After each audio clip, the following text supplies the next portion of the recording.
Hi guys, I hope all of you are fine in your home in this pandemic. Stay home and stay safe.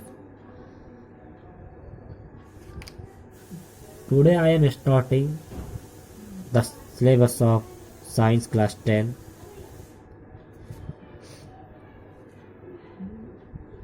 Then the first chapter of Class 10 Science of Chemistry is chemical reaction and equation.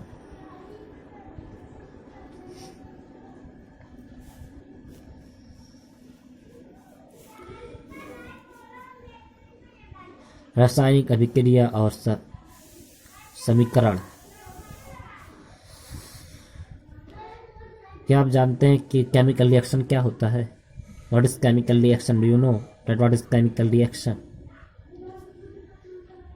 Chemical reaction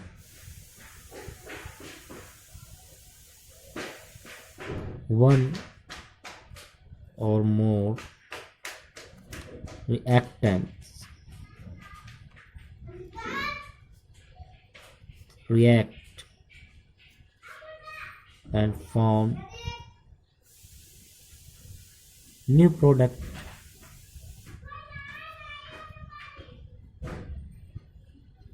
Is called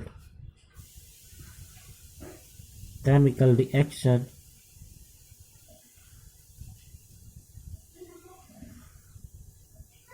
यानी एक या एक से अधिक अभिकारक react करते हैं, अभिक्रिया करते हैं और वो फॉर्म करते हैं एक नया प्रोडक्ट, एक नया उत्पाद बनाते हैं। उसे रासायनिक अभिक्रिया कहते हैं।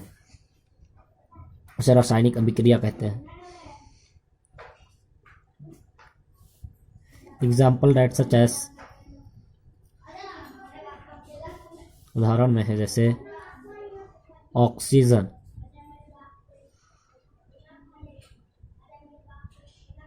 हाइड्रोजन का और ऑक्सीजन का सबसे कॉमन एग्जांपल वाटर का, कि हाइड्रोजन और ऑक्सीजन का भी क्रिया करा है। You know that oxygen is not free state in our environment, कि ऑक्सीजन जो होता है वो हमारे इन्वायरमेंट में फ्री स्टेट में नहीं होता, तो ये हमेशा ऑटो में अपने ही एटम के साथ अभिक्रिया कर रहता है, रिएक्ट करे रहता है, बॉन्ड बनाए रहता है, कोवैलेंट बॉन्ड। इसलिए इसको इक्विवेलेंट करने के लिए यहाँ पर से हमारा H2O बनेगा। तो जब यहाँ पर 2 ऑक्सीजन हो गया, ये 2 और इधर 2H2O। इसी तरह सबसे कॉमन एग्जांपल NaCl का, Na+Cl। तो Na के पास 11 इलेक्ट्रॉन है। अभी बाद में वो हम समझाएंगे, पहले ये वो बाद में आएगा, अभी तब तक ये पढ़ा जाए। केमिकल रिएक्शन NaCl बनेगा। तो अब केमिकल रिएक्शन के प्रकार आते हैं, कितने प्रकार के होते हैं। अभी आता है बैलेंस स्केलेटल केमिकल इक्वेशन। कि स्केलेटल केमिकल इक्वेशन क्या होता है? स्केलेटल केमिकल इक्वेशन और केमिकल इक्वेशन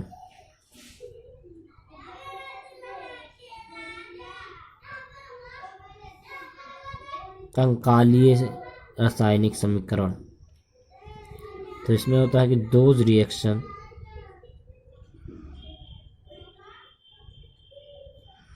और अनबैलेंस्ड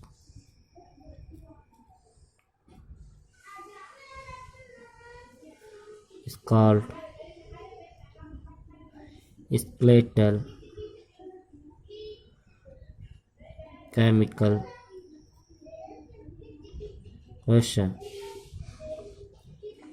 यानी जिस अभिक्रिया में जो reaction in which reaction are unbalanced, मतलब जो रिएक्शन अनबैलेंस्ड होते हैं वो कंकालीय रासायनिक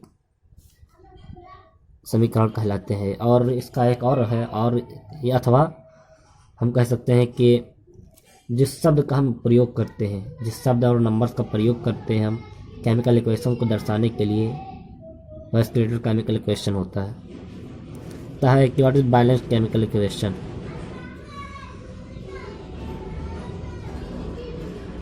केमिकल इक्वेशन संतुलित रासायनिक अभिक्रिया क्या होता है? तो संतुलित रासायनिक अभिक्रिया मतलब होता है number of atoms in reactants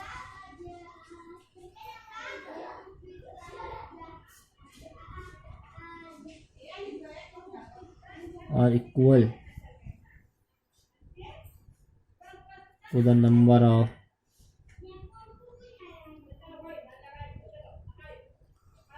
atoms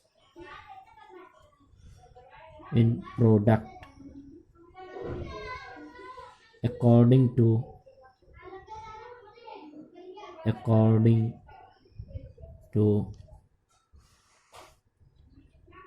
law of conservation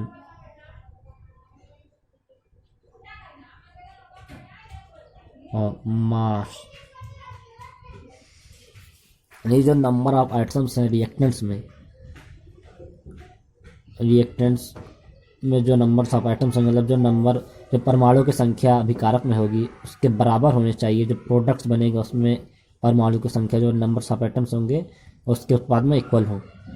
ये law of conservation of mass जो आप क्लास 9 में पढ़े होंगे, द्रव्यमान संरक्षण का नियम, law of conservation of mass, उसके अकॉर्डिंग, उसी के अनुसार ये होगा। मतलब law of conservation of mass कहता है कि मास नाइदर बी क्रिएटेड और नॉट डिस्ट्रॉयड, मास को ना ही नष्ट किया जा सकता है ना ही पैदा किया जा सकता है। तो सच है, जैसे आपका इसमें एग्जाम्पल हो जाएगा। अच्छा ऐसा ये अलग इधर दिक्कत बताते हैं। सच है आपके एग्जाम्पल में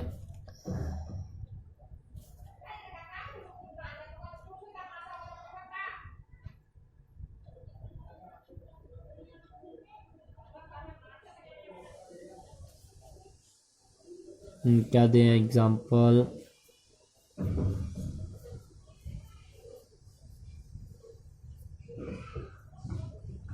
Fe2O FeSO4 को चलो डिकम्पोज किया जाता है। FeSO4 को आप डिकम्पोज करेंगे तो आपका ये आपको डिकम्पोज करना Fe2O3, तो यहाँ पर प्लस SO2 प्लस SO3 ये बाई हीट से होगा डिकम्पोज।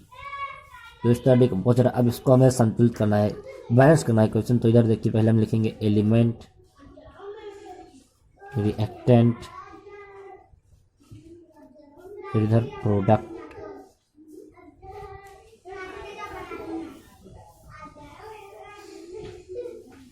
एलिमेंट कौन सा? Fe है, मतलब आयरन है, फेरस, सल्फर है और ऑक्सीजन है। तो यहाँ पर Fe के रिएक्टेंट में कितने एटम्स हैं? 1।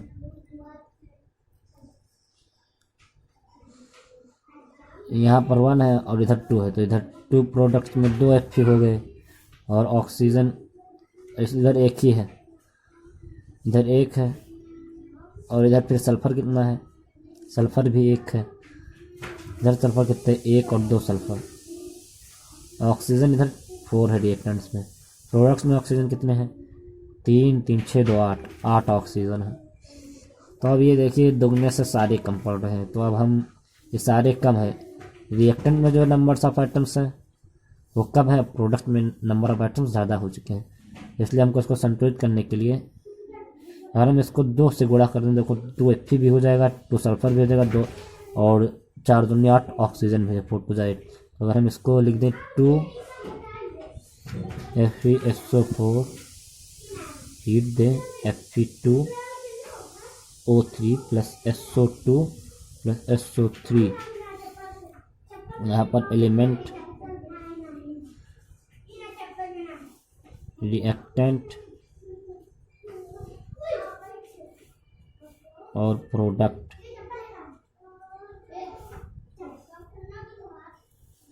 तो जो एलिमेंट यहाँ पर है Fe है, फेरस, आयरन, सल्फर और ऑक्सीजन। जो ऊपर था वो यहाँ पर भी है।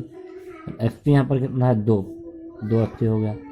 फेरस रिएक्टेंट्स में, प्रोडक्ट्स में आयरन्स के कितने एटम्स हैं, प्रोडक्ट्स में भी 2 हैं। फिर सल्फर कितने हैं रिएक्टेंट्स में, 2s है, 2 हैं। इधर देखा जाए प्रोडक्ट्स में कितने सल्फर हैं, 1 और 2। ऑक्सीजन देखा जाए कितना है रिएक्टेंट्स में, 4 दूनी 8। और इधर देखा जाए प्रोडक्ट्स में कितना ऑक्सीजन है, 3 3 6 और 2 8 प्रोडक्ट्स में भी है। मतलब ये रिएक्शन हमारा सही है। अब ये रिएक्शन हमारा सही हो चुका है, ये रिएक्शन हमारा सही है। उसके बाद आता है types of chemical reaction. Types of chemical reaction. तो टाइप्स ऑफ केमिकल रिएक्शन जैसे मेनली 5 टाइप्स ऑफ होते हैं केमिकल रिएक्शन के। पहला कॉम्पोजिशन रिएक्शन। कॉम्पोजिशन रिएक्शन तो आपको जैसे बताते हैं कॉम्पोजिशन रिएक्शन क्या है। तो कॉम्पोजिशन रिएक्शन, कॉम्पोजिशन रिएक्शन में होता है कि जब रिएक्टेंट्स आपस में जुड़कर एक नया प्रोडक्ट उत्पाद बनाते हैं, उसे कॉम्पोजिशन रिएक्शन कहते हैं। those reaction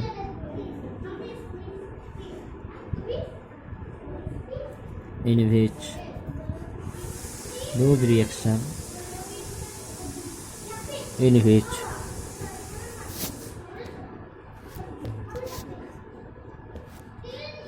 those reaction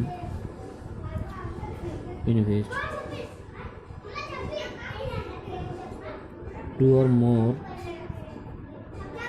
reactants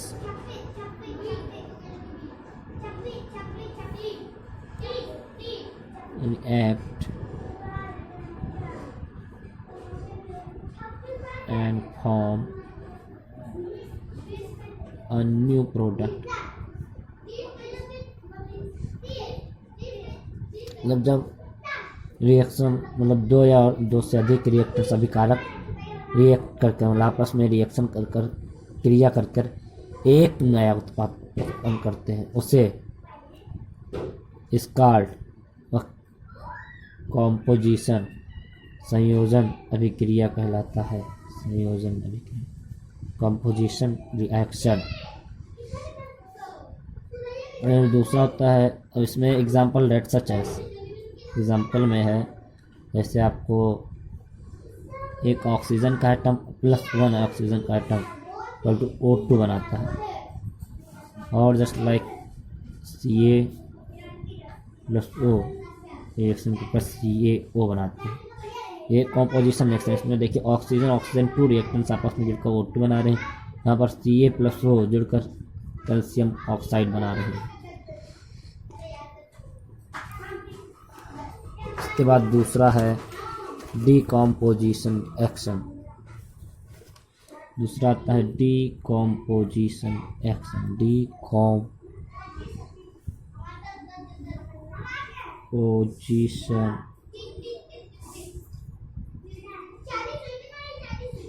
reaction. Decomposition reaction is those reaction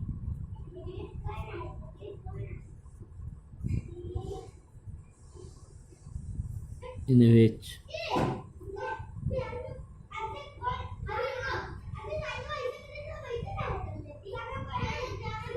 any compound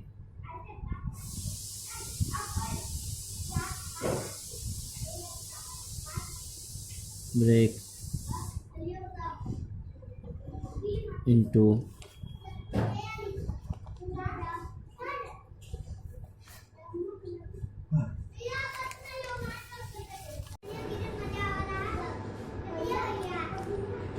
2 or more product is called decomposition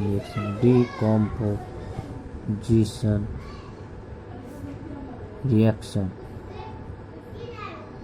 यानी जिस अभिक्रिया में एक कंपाउंड, एक यौगिक 2 या 2 से अधिक उत्पाद में टूट जाए उसे वियोजन अभिक्रिया कहते हैं, डिकम्पोजिशन रिएक्शन कहते हैं। सब था FeSO4 का, तो FeSO4 फेरस सल्फेट FeSO4 को जब हीट दिया जाता है तो Fe2O3 plus ferrous oxide, ferrous trioxide plus sulphur dioxide plus sulphur trioxide में टूट जाता है, ब्रैक्स हो जाता है। अब नेक्स्ट आता है व्हाट इज डिस्प्लेसमेंट रिएक्शन। भाई लोग है गाइस, अब ये आगे का जो टॉपिक्स है मैं कल इंशाल्लाह स्टार्ट करूँगा। अभी टाइम नहीं है, अभी मैं जा रहा हूँ काम से, तो ये इंशाल्लाह कल ये वाला टॉपिक आगे से बताऊँगा और एक्सरसाइज भी सॉल्व, नेक्स्ट पार्ट में एक्सरसाइज भी सॉल्व कराऊँगा। ये 2 टाइप्स हो चुके हैं केमिकल रिएक्शन के, केमिकल रिएक्शन के नेक्स्ट टाइम कराएंगे नेक्स्ट पार्ट में, और थर्ड पार्ट में आपको हम कराएंगे एक्सरसाइज। ओके बाय, अल्लाह हाफिज़।